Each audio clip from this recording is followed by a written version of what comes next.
Hi, Antonio. Nice to talk to you again. And Mekai, nice to meet you. Nice Hi, to nice to meet talk you. to you again. Hi, I'm Ariana.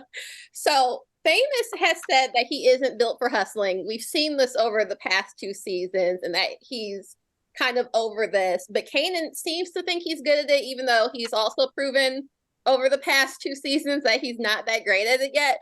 Why do you think Kanan is so out to prove that he's fit for this life, but why won't he do it without Famous? And why is Famous still going along with this? Well, I completely see your viewpoint, but I do think that there's a different spin on it because I feel more so not that he can't do it without Famous. It's just more so Famous is, in all honesty, if he says it in one of the episodes, if anybody was going to be in this position with him, it was going to be D Wiz.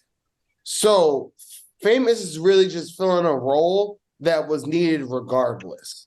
You get what I'm saying? Yeah. So I do feel that there's more of an attachment from Famous to Kanan that's not organic as in, Kanan's not being, but more organic as in I'm just doing this because you're my boy. You need me to, help out and do whatever and be on the block and I got you. But with Kanan on the flip side of it, it's more so, listen, I need somebody to be right here, right now, and do this to me real quick so that way I can get something done. You get what I'm saying?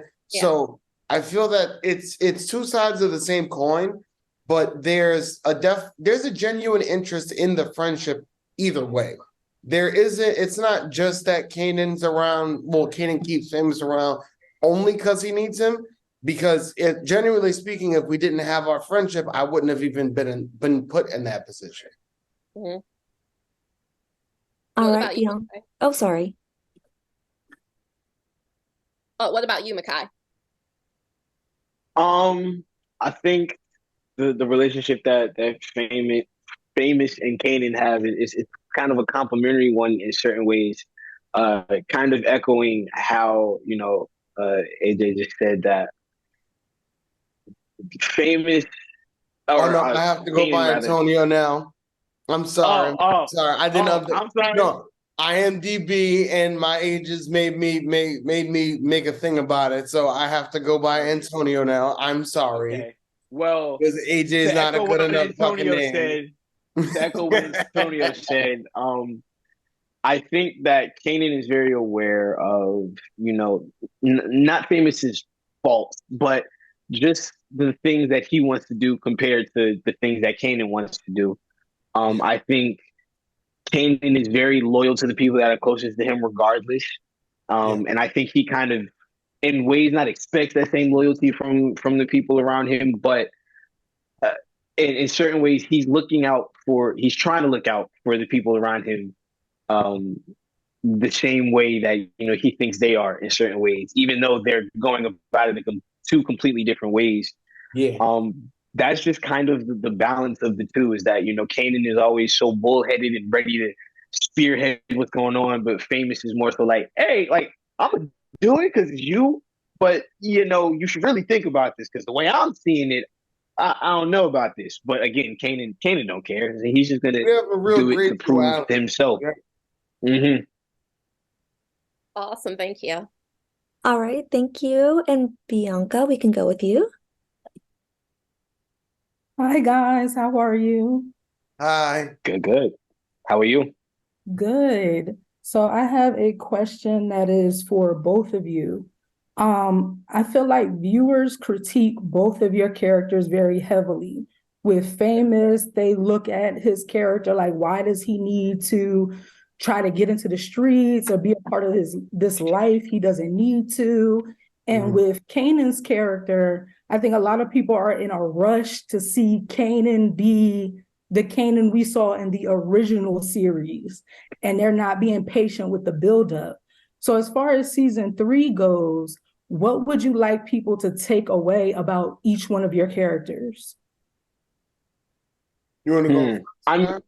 Yeah. I mean, I think that's kind of the story that's been told from day one is people are going to view this person's transformation in different lights regardless. So I don't necessarily go into it, hoping that they'll receive it in a certain way. I'm here to take this character, this person on the very organic, trail that has been laid out in front of them. That's the story that's being told, is like how this person became this person. We know we're gonna see what it is. It's my job, and it's a fun job to be able to reverse engineer that and kind of give spider legs to all the different avenues that the character originally, left open for so many people to be like, who is this? Enough for people to want to watch the story and see how he became that person. Yeah. I feel like just so I answer your question properly, may you please repeat it one more time? So overall, what would you like people to take away about your character in season 3, considering in seasons 1 and 2, your character kind of catches a lot of flack from people? Yeah. I think one of the and this actually, I feel, for the series as a whole as well, this specific spinoff is, correction, the character that this show is about is an already painted picture. We know how Kanan ends. We've seen him come out of jail straight to death, and we just have absolutely no idea how he got there. Now, the thing that is automatically kind of assumed is that we're trying to paint the picture of the power universe as a whole, whereas we are painting the picture of how Kanan was created. Everything else that gets answered, or everything else that gets, added into the equation, it's not at all just a coincidence, because everything is put there on purpose. It's written purposefully. But this is a story of a specific person and not a specific group of people. So a lot of people expect like Ghost or like Tommy to be major parts of this show, and sometimes it's a little forgotten, more or less, that this is an already done artwork. We're just showing you how this person became this person. Awesome, thank you. And Tammy, we'll go to you next. Hey guys, I'm Tammy with Culture Focus Magazine. Congratulations on season 3 and season 4. Thank you. Thank you. You're welcome. I love both of your chemistry of your characters on screen. My question is for both of you as well. What does your character think of the Thomas family coming from season 2 going into the first episode of season 3? I'm sorry, you cut out for me. Could I hear that one more time? Yes. What does your character think of the Thomas family coming from season 2 and going into season 3? I mean, I think for Kanan going into this season, it's another house or a hall of doors that he's getting ready to start opening and figuring out what's behind, what skeleton is behind what door and what lies here. So he's a bit skeptical in ways. He still understands that this is his family, but he now understands his family has kind of laid these sort of doors for him in certain ways, and now he's trying to bypass all of that and asking why the doors are there. So it's just another season of like discovery for him, figuring out who these people are behind these doors and why he's been placed with the doors too. I agree with that. I think as I'm not antisocial by any means necessary, but I don't call many people friend, if you get what I mean by that. Like, I have a lot of associates, I have a lot of people I know, I have a lot of people I'm even cool with, but for you to be called my friend is somewhat of a privilege, and it's not because of who I am. It's because of how I love, so to speak. If I call you my friend, I'm willing to go to a certain length for you. You know what I'm saying? And I feel like as a person who's been that friend to a family, because I have my family and I have the support of my family 100%, but I also have a very close. There's a Mekai knows there's a person that I identify as my brother because we actually signed next of kin forms when his mother passed away. So he's our like chosen family, so to speak. And being a friend to a family in any way, shape, or form, once you accept that main person, you've accepted their family as a whole. Now, that being said, as Famous itself, I know from day one of being Mekai's friend, I know who he is, I know who his family is, and I know exactly what they're about. That's why it's very clear from the beginning. I might like make a little flirt joke with Juke, but I'm not gonna go but so far. You get what I'm saying?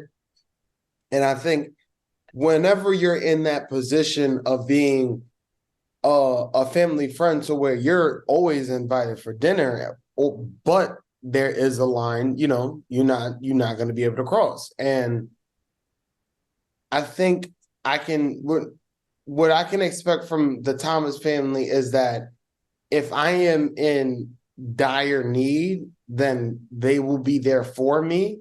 However, if I am in dire need because of something I did to them, is where the question lies. And it's not even with Mekai, it's with the family. You get what I'm saying? That's basically what I can expect from that friendship that I have with the family. Beautiful. Congratulations again, guys. Thank you so much. Thank you. And next we'll go to Cynthia. I'm just noticing all of the like emoji hands. This is the funny. Oh shit. Right? I'm like, I did not notice that. Okay, cool. Okay, hi guys. This is Cynthia Horner from Right On Digital. And Mekai, I've interviewed you before. Antonio, this is my first time talking to you, but I want to say that the chemistry that the two of you have is just really incredible. And even when you're in trouble, I just chuckle to myself because there's so much fun that comes out of the relationship that the two of you have as the characters. So can you tell me, how did you two first bond? Because I assume you know each other before the first season of Raising Kanan, but it's like you are lifelong brothers. Yeah, so it's hard to explain, man. It's too hard to explain. Like it's if you know, if I'm wrong, you can correct me. It's completely hard to explain, but it's something that happened in the audition room. I don't know exactly what the point was. I can't pinpoint the exact moment, but something happened when I came in to read for Famous. My hair I had long hair like now, actually longer than now. I look completely different from what they made me into. And the person that, you know, is Famous looked completely different from how I looked at the time. I had facial hair. I had a long, not a long beard, but like I had facial hair. I had braids. I was in my rock star phase, so to speak, at the time. And I went in and I showed basically that no matter what I look like right now, whatever you need me to look like, I got you. I can do this. And normally that's the first thing I have to do in an audition process. However, when I came in, you know, when you see a friend for the first time in a long time, and it's like, yo, what's up? Like, how you been? Like, how's the fam? That is exactly how he and I greeted each other at the first audition. And it was like, I've been saying, I've been acting for now 21 years, and I have never been able to meet somebody. Though I have actor friends, it was never as immediate as with Mekai. So our chemistry, though inexplicable, it's been from the beginning, the very beginning. That's it. That's all. Like that's what I mean. Like, there's an energy that we immediately came into the room with before they even called action. It was just like, all right, I see you, word. And then from there, it was just fireworks. You know what I mean? We've only gotten to I'm gonna give a little piece of a leak. He used to have this blonde patch in his hair. Yeah, we both look totally different. I had like this big blonde patch right here. He had the braids going. It was an entirely different, like you couldn't look at us and say, "Oh, that's Kanan and Famous" at the time. But again, as soon as they called action, whatever spark was there, we kind of fell into the world, and yeah, the rest is history. Exactly. Awesome. Thank you. All right, Darren, we'll go with you. Thanks for having me. Pleasure to be speaking with both of you. Mekai, I think the first time I saw you was on Arrested Development. Antonio, I think the first time I really knew that it was you was High Fidelity, which was a great show. I'm so sorry. You were on Arrested Development? It was like one episode. It was literally one episode. I was like a little. I love that show. What are you talking about? It was fun. Yeah, it was like a reboot. Blew my mind. Thank you so much for that. Yeah, so my question, and this is a compliment / question.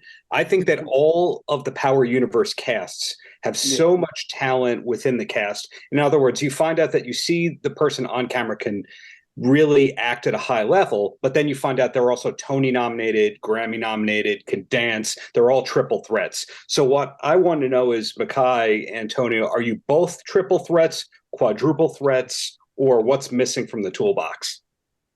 I do it all. I think the only thing I don't do is sing.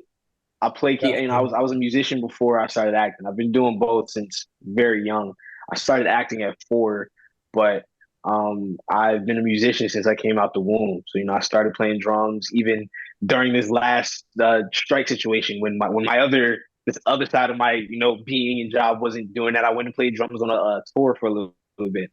I produce. I play keys. I write my own projects. I don't get a ticket, but okay. Well, not. It wasn't, bro. It was literally only in LA, like a quick little Cali run type vibe. But yeah, man, I'm blessed to be able to do multiple things at a very high or the highest level, and I'm gonna continue to do it that way. I'm gonna take over the world. Exactly. Antonio, have I embarrassed you, or you be a king right there? I'm sorry. What'd you say? You're a triple threat as well, I have to assume. No, well, no, I don't. Don't do that. Don't do that. So I basically, I actually do make music. I do write music. I have published music. The difference was basically that my mom is a published author.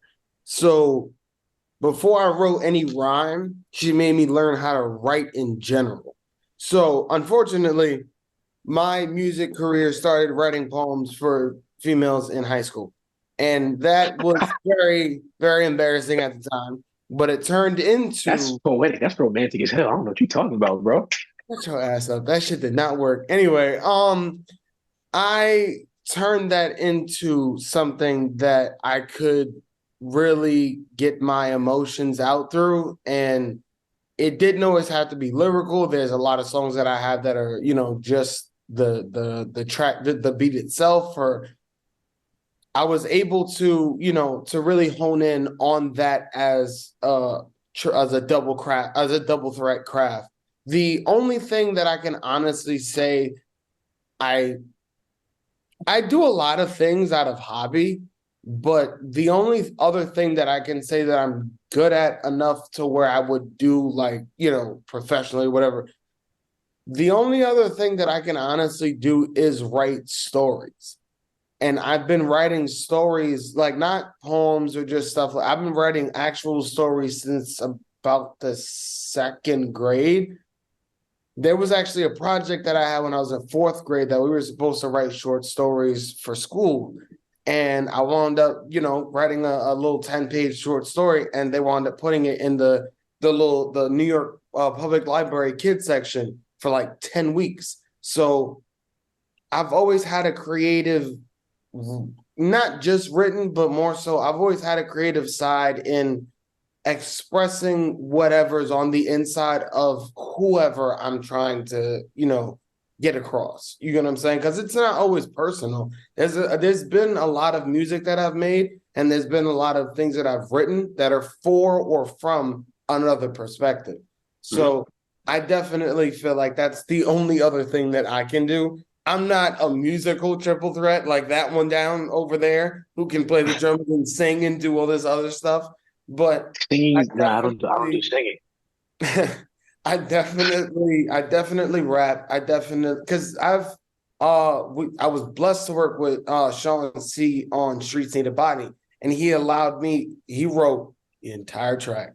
He just allowed me to make certain changes where I felt would be best, and we took out certain music, like certain lyrics, and replaced them with certain that I made. We did the same thing with Tank when we made music for season 3. And it was just a process of like, not all, I don't want to say all creative control on my behalf, because it wasn't at all, but they gave me enough room to where I could put in my own creations, Thank you both for your time.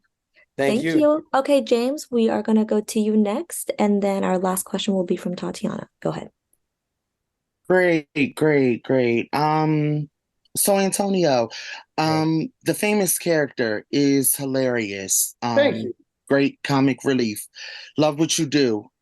This question is for Mekai. Mekai, the relationship between a Black son and his mother is obviously detrimental in his development into manhood. As an actor, where are you pulling from in terms of inspiration this year as Kanan deals with his trust issues with Raquel specifically?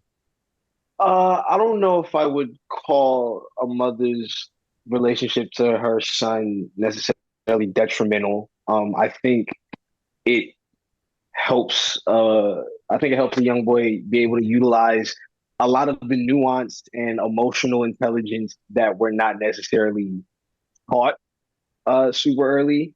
And I think that's one of the things you get to watch Kanan kind of, deal with throughout the series is grappling with, the very nature of what's right and wrong, and also trying to figure out how to survive while being a young man in a kind of hostile at times environment.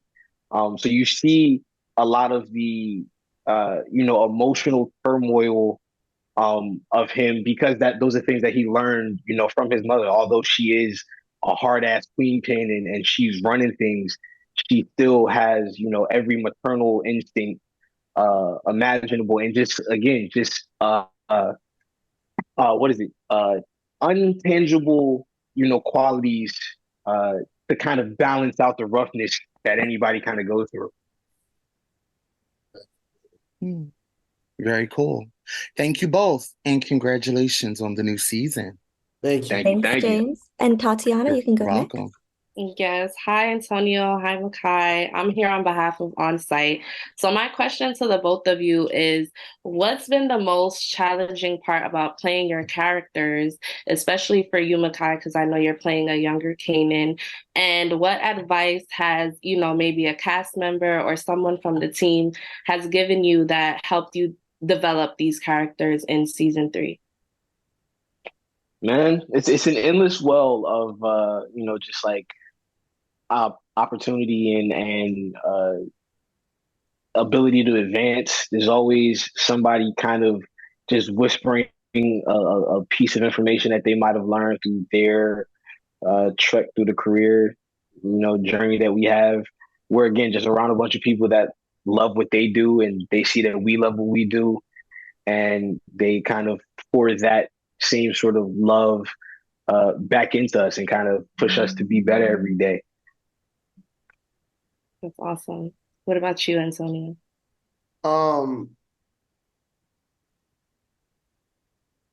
I think that we have a chemistry amongst all of the cast members on set to where we're all learning from each other, you know? And I feel like no matter what scene I'm doing, it could be the smallest thing, it could be the biggest thing, I'm gonna pick up something new that I didn't know before. And one of the best things about working with this cast specifically, nobody is egotistical, nobody has hubris, nobody has a sense of air about themselves where they wouldn't pass down that information. And I feel personally blessed to be part of a cast that would share this knowledge and these talents with me, you know? Alrighty. Thank you, guys.